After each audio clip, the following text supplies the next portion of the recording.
When President Biden entered office, CBO predicted the government would spend 61 trillion over the next 10 years. Now they say it will be 72 trillion.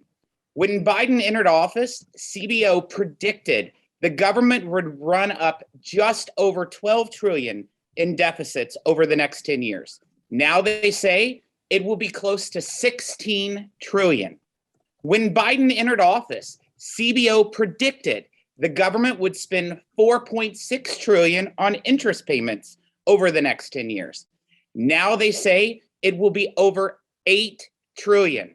When Biden entered office, CBO predicted the average interest rate to be 2.5% over the next 10 years.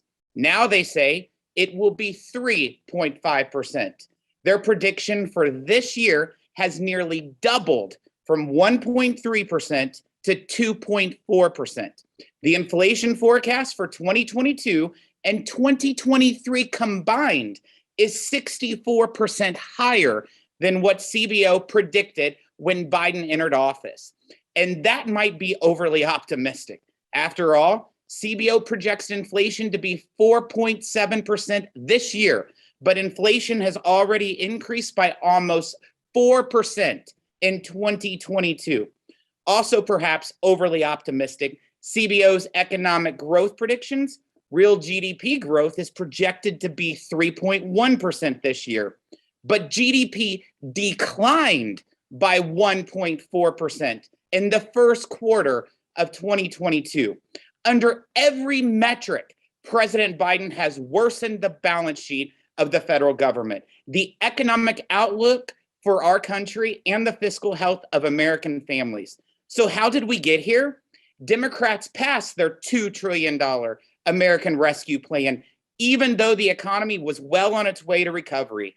Democrats promised it would create 4 million jobs. Instead, job creation was smaller in 2021 than CBO had projected it would be before the passage of the $2 trillion plan. When it did create was the highest inflation in 40 years, while spending federal tax dollars on such things as $17 million on a golf course in Florida, $4 million to build beach parking lots in South Carolina, $2 million to plant trees in New York, and $400 billion to pay people to stay at home and not go to work. And yet things could have been even worse. The Washington Democrats' Build Back Broke agenda would have added $5 trillion in new spending and $3 trillion in new debt, according to CBO. There's a silver lining in the CBO baseline, though. Thanks to the Republicans' passed Tax Cut and Jobs Act, the tax burden on families and job creators fell while federal revenues have grown. This year, revenue from corporations and individual taxpayers is up, far exceeding what CBO projected the federal government would collect. Revenues have surged 39% over last year, and collections are on pace to be the largest share of GDP in American history. As a matter of fact, if current forecasts hold, revenues could very well end up being more than $1.5 trillion above what CBO predicted they would be for 2022 after passage of the Tax Cut and Jobs Act. The story this baseline tells us is the story of one-party Democrat rule in Washington.